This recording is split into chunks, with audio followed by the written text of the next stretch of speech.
दोस्तों, यह कहानी एक सच्ची घटना पर आधारित है। इस कहानी को सुनते ही आपका दिल दहल जाएगा। कृपया इस कहानी को पूरा सुनिएगा। धन्यवाद। रात के 11 बजे सुनसान सड़क पर एक बाइक रात के सन्नाटे को चीरती चली जा रही थी। दो दोस्त रोहन और मुकेश अपने दोस्त मोहित के घर जा रहे थे। रोहन और मुकेश आज पूरे 2 साल बाद अपने दोस्त मोहित से मिलने जा रहे थे। तभी रोहन मुकेश से बोला, यार अपने शहर में तो कुछ भी नहीं बदला। फिर मुकेश ने कहा, हाँ यार तूने सही कहा। यही सब बात करते दोनों चले जा रहे थे। तभी मुकेश ने कहा, रोहन रात हो गई है, मैं तो कहता हूँ वो कब्रिस्तान वाली रोड पर मत चलना। फिर रोहन ने कहा, क्यों भाई, डर लग रहा है क्या? तभी दूसरे दोस्त ने कहा, अरे डर मत, मैं हूं ना। फिर रोहन की बात सुनकर मुकेश बोला, यार डरने की बात नहीं है, तुझे तो पता है कि वो कब्रिस्तान कितना श्रापित है। रोहन निडर लड़का था, इसीलिए मुकेश की बात पर सुनकर बोलता है, अरे भाई तू कैसी बात कर रहा है, मैं तो उसी रास्ते से ही जाऊंगा, उस रास्ते से टाइम कम लगेगा। मुकेश जानता था रोहन बहुत जिद्दी है, वो नहीं मानेगा, इसलिए मुकेश कुछ नहीं बोलता। और फिर उसके बाद रोहन उसी ही रास्ते से अपनी बाइक ले जाने लगता है। ये दोनों कुछ ही आगे गए थे, तभी इनकी बाइक झटके देने लगी। तभी मुकेश कहता है कि अरे क्या कर रहा है, सही से चला भाई। फिर रोहन बोलता है, अरे भाई मैं तो सही से चला रहा हूँ, पर पता नहीं इस बाइक में क्या हो गया है। रोहन ने इतना कहा, इनकी बाइक झटके देते देते थोड़ा आगे जाकर बंद हो गई। बाइक बंद होते ही रोहन बोलता है, अरे ये बाइक कैसे बंद हो गई? फिर मुकेश कहता है, अरे यार बंद हो गई हो तो क्या, फिर स्टार्ट कर लेना। मुकेश इतना बोलते ही रोहन बाइक फिर से स्टार्ट करने की कोशिश करने लगता है, पर बाइक स्टार्ट ही नहीं हो रही थी। तभी मुकेश ने एक ऐसी चीज़ देख लेता है जिसे देखकर मुकेश बस उसे ही देखे जा रहा था। मुकेश को देखकर साफ पता चल रहा था कि मुकेश ने जो चीज़ देखी है उसे देखकर मुकेश बहुत डर चुका है। तभी रोहन की नज़र मुकेश पर पड़ी तो उसे ऐसे डरते हुए देखकर रोहन बोलता है, अरे अब तुझे क्या हो गया? पर मुकेश कुछ नहीं बोलता, बस अपनी उंगली के इशारे करते हुए दिखाता है। जिस तरफ मुकेश की उंगली थी उसी दिशा में रोहन जैसे ही देखता है तो उसे देखता है कि उनकी बाइक और कहीं नहीं बल्कि उसी कब्रिस्तान के गेट के आगे खराब हुई थी। पर रोहन एक निडर लड़का था, इसीलिए वो मुकेश से बोलता है, अरे भाई तू डर क्यों रहा है? बाइक इतने समय से घर में ही खड़ी थी, इसीलिए बाइक बंद हो गई है। यार तू अब बाइक से नीचे उतर, पहले कोई मैकेनिक देखते हैं। रोहन ने इतना ही कहा था कि तभी मुकेश बोलता है, यार वो देख मैकेनिक की दुकान। रोहन जैसे ही उस तरफ देखता है तो उसे देखता ही रह जाता है।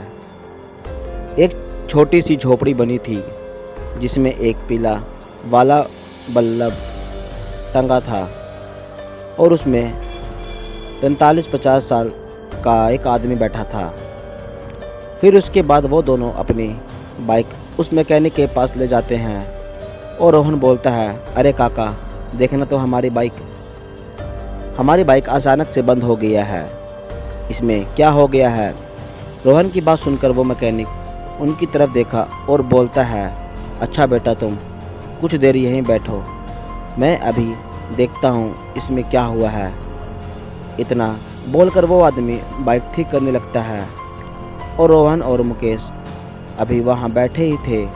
तभी रोहन बोलता है, यार तू यहीं बैठ, मैं अभी एक नंबर करके आता हूँ। इतना बोलकर रोहन थोड़ा ही आगे जाकर टॉयलेट करने लगता है और जैसे ही एक नंबर का पीछे मुड़ता है, वो देखता है उसके पीछे एक आदमी खड़ा था और वो उसे ही देखा जा रहा था। रोहन को ये देखकर बड़ा अजीब लगता है, पर तभी वो आदमी उसे बोलता है, वो जो लड़का जो वहाँ बैठा है वो तुम्हारा दोस्त है ना? फिर रोहन जवाब देते हुए बोलता है, हाँ। तो फिर वो आदमी बोलता है, पर तुम्हारा वो दोस्त उसी फटी हुई और बंद झोपड़ी के पास बैठकर क्या कर रहा है? रोहन उसकी बात सुनकर बोलता है, बंद झोपड़ी? अरे! इतना बोलकर रोहन पीछे मुड़ता है और चुप हो जाता है, क्योंकि वो देखता है जो मैकेनिक अभी उनकी बाइक ठीक कर रहा था वो अब वहाँ नहीं है और उसकी दुकान भी बंद थी और मुकेश अभी भी वहीं बैठा था। यह देखकर रोहन बोलता है, ये मैकेनिक इतनी जल्दी कहाँ गया है और इसने अपनी दुकान भी इतनी जल्दी बंद कैसे कर ली? इतना बोलकर रोहन जैसे ही पीछे मुड़ता है तो वो देखता है कि जो आदमी अभी तक उसके पास खड़ा था वो आदमी अब कहीं नहीं है। उस आदमी को वहाँ ना देखकर रोहन बड़ी ही हैरानी के साथ बोलता है, अरे ये आदमी कहाँ गया? अभी तो यही था। रोहन वैसे तो कभी डरता नहीं था, पर आज जो कुछ भी उसने अभी देखा उसे देखकर अब वो भी डरने लगा था। फिर उसके बाद रोहन बिना टाइम गवाए मुकेश के पास जाता है और बोलता है, भाई उठ, जल्दी उठ और अब यहाँ से चल। फिर मुकेश बोलता है, पर क्यों भाई? गाड़ी तो अभी ठीक होने ही वाली है। मुकेश के इतना बोलने के तुरंत बाद एक आवाज़ और आती है, अरे क्या हुआ बेटा? आपकी बाइक बस ठीक होने वाली है। ये और किसी की आवाज़ नहीं बल्कि उसी मैकेनिक की आवाज़ थी। रोहन जैसे ही अपना सर ऊपर करके देखता है तो उसे दिखता है कि वो मैकेनिक वहीं खड़ा था और उसकी दुकान भी खुली थी। रोहन ये सोच रहा था कि ये कैसे हो सकता है, अभी तो यहाँ कोई नहीं था। यह सब क्या हो रहा है? यही सब रोहन सोच रहा था। तभी मुकेश बोलता है, अरे तुझे क्या हुआ है? तू बोलेगा भी कुछ? पर रोहन यही सोच रहा था कि मुकेश को कैसे बताऊं कि उसके पीछे 10 मिनट में उसके साथ क्या क्या हुआ। पर थोड़ा सोचने के बाद रोहन बोलता है, मुकेश तू मेरे साथ 1 मिनट के लिए थोड़ा इधर तो आ।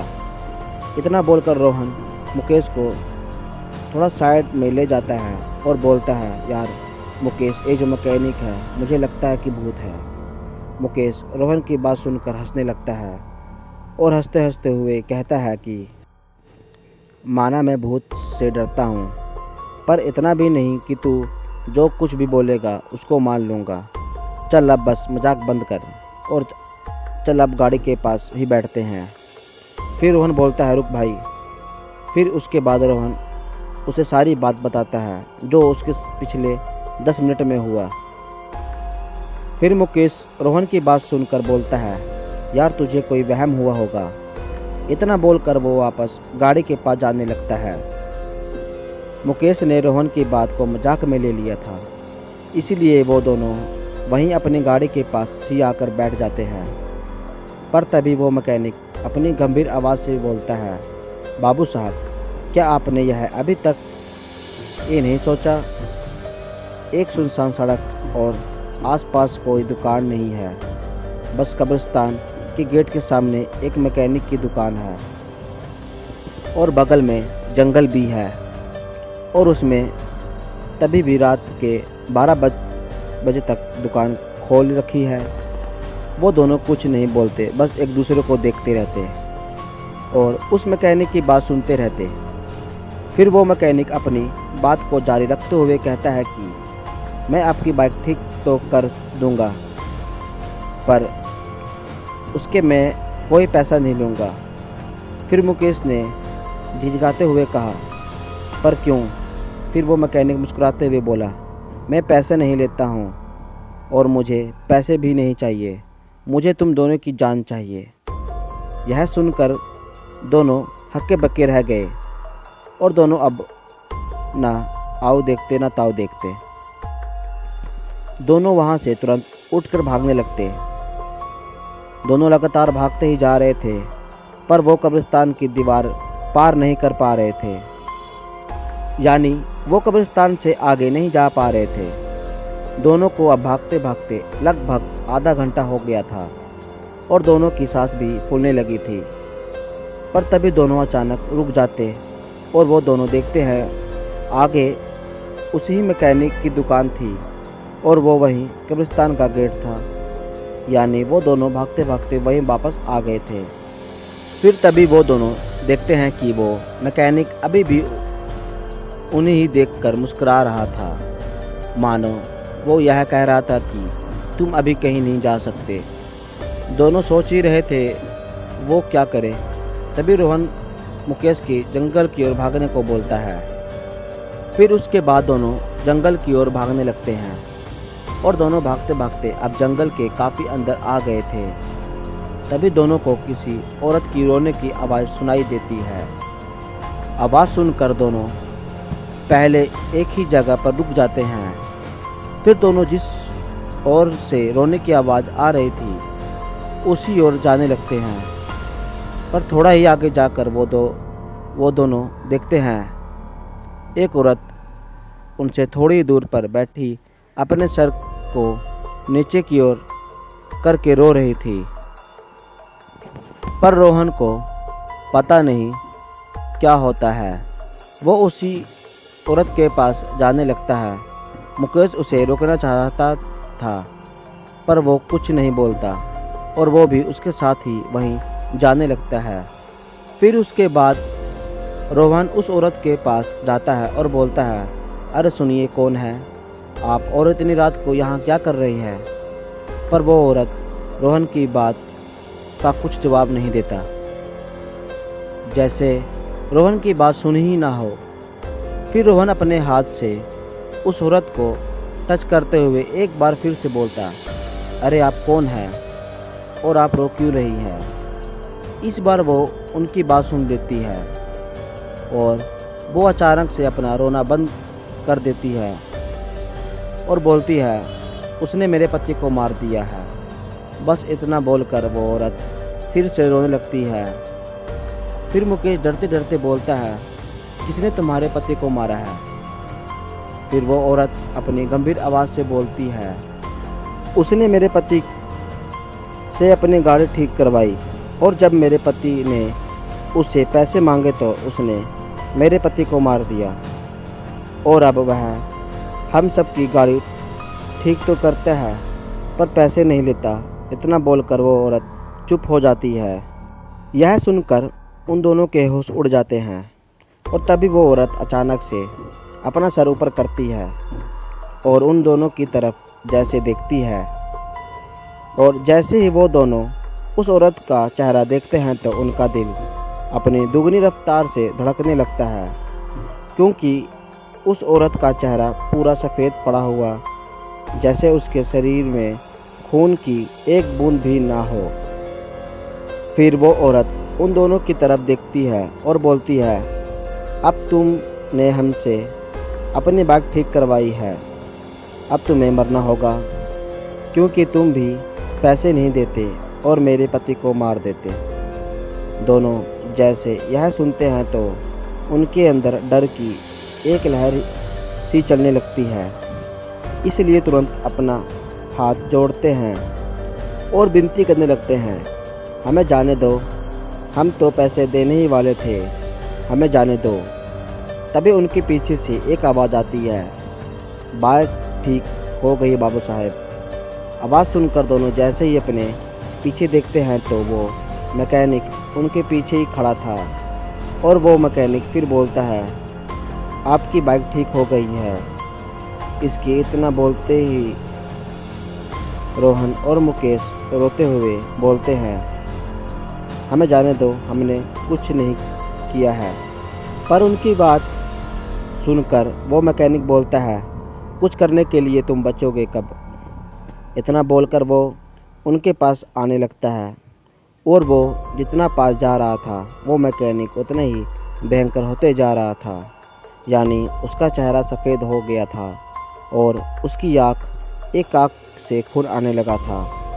और तभी उस औरत के रोने की आवाज़ भी बढ़ने लगी थी। उसकी आवाज़ इतनी तेज़ हो रही थी कि अब रोहन और मुकेश के कान में चुभ रहे थे और देखते ही देखते रोहन और मुकेश के कान से खून आने लगा था। फिर उसके बाद मैकेनिक भी उनके एकदम पास आ जाता है, पर वो दोनों कुछ नहीं कर पा रहे थे। उन दोनों को ऐसा लग रहा था जैसे उनके ऊपर लाखों चींटियाँ छोड़ दी हो और वो सब चींटियाँ एक एक उन्हें काट रहे थे। वो दोनों कुछ कर पाते उससे पहले ही उस मैकेनिक ने रोहन की दोनों आंखें निकाल ली। रोहन ने डर से तड़प कर वही मुकेश के सामने ही अपना दम तोड़ दिया, पर मुकेश कुछ नहीं कर पा रहा था। और तभी वो मैकेनिक उसके ही तरफ देखने लगा और वो देखते ही देखते मैकेनिक ने मुकेश की भी यही तड़प कर अपना दम तोड़ देता है। आज भी उस कब्रिस्तान के गेट के आगे ही वही मैकेनिक रात को अपनी दुकान खोलता है और वो अभी भी गाड़ी ठीक करने के पैसे नहीं लेता। क्या आपको भी अपनी गाड़ी फ्री में ठीक करवानी है?